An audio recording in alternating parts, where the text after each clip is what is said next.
Hi, my name is Trinae Bobo, and this is the video for my expository essay. The topic I chose was gun violence, and I narrowed in on gun violence in Chicago.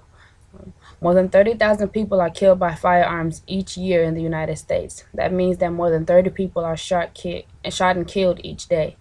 One third of them are under the age of 20 years old, and only one half are between the ages of 18 to 35 years old. Gun violence has been the most senseless crime in the 21st century. People no longer need a reason to shoot you. Having a gun nowadays is as popular as going to school or going to the mall. The United States has an estimated 283 guns in civilian hands. This does not even include the illegal guns that are being sold on the streets.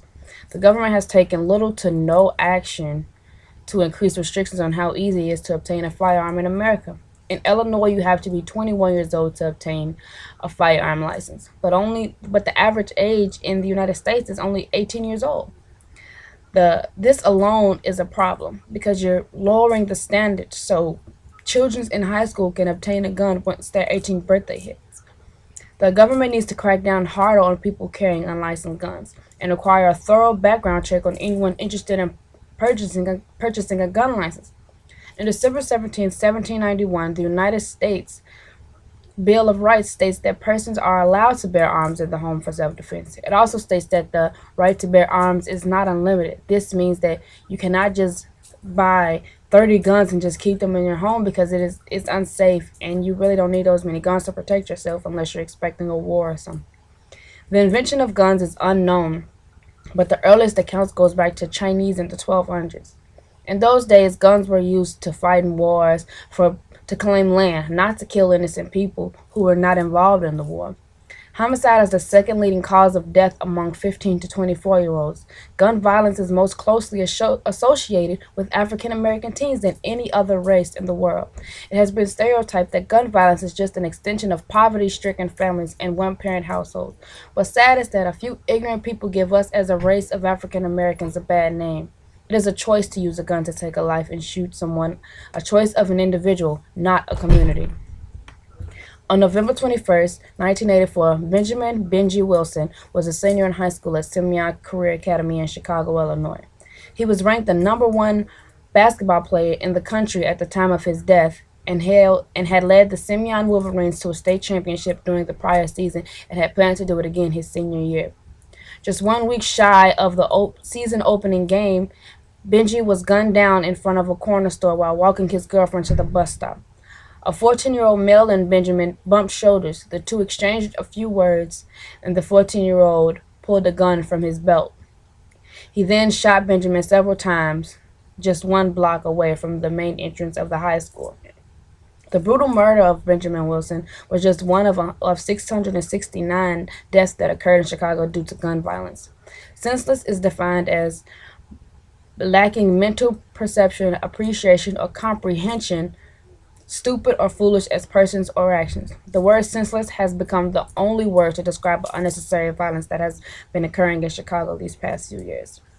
In the 1960s and 1980s, most gun violence was only occurring between gang rivals, and it was uncommon for innocent people who was not gang affiliated to be shot and murdered. But it was not uncommon for innocent people to lose their lives in the crossfire of a gang war. Less than a decade later, a 7-year-old boy, Dontrell Davis, who was shot and killed in the Cabrini Green projects in Chicago, Illinois, in 1992 while walking to school with his mother. In the early 90s, gangs would go on top of apartment buildings and shoot their gang rivals.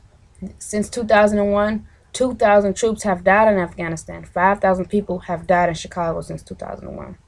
If you notice that there's a drastic difference from being in a war and just living in a town. There's no way that more people should die in Afghanistan when a war is going on than in Chicago. Chicago's murder rate is 4 times higher than New York City's and 2 times higher than Los Angeles. The senseless violence in Chicago has been a household topic since the 1980s. Living in the city of Chicago, it is more common than not to hear bullets fired, see helicopter lights, and read about the murder rate rising as a result of gun violence. Gun violence has never affected me as a child because I was raised in a middle class suburban town where the neighbors were mostly married couples over 30 years old and no children over the age of 14 or 15 years old. Living in a suburban area of Chicago, it was little crime and homicide was unheard of in my town. It was not until my sophomore year in high school that I realized how close gun violence had becoming closer and closer to home. In 2007, one of my classmates, Sam Rogers, had been shot in the head at a party just 10 days after his 17th birthday.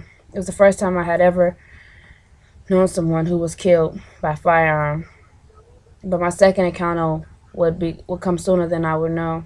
My entire high school was grief-stricken, and just 1 week after Sam's death, another classmate, Melanie Mendez, was shot and killed in a drive-by shooting while walking into her home just across the street from my high school.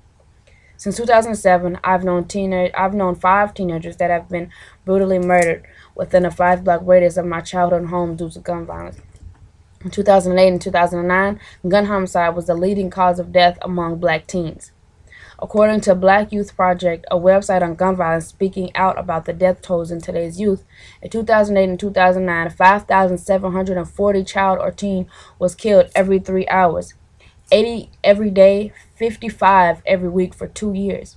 In recent years, Chicago residents have changed the city's name from Chicago to cleverly calling it Chirac, claiming that we are in a constant fight for our lives, just like the American soldiers who are fighting for us in Iraq.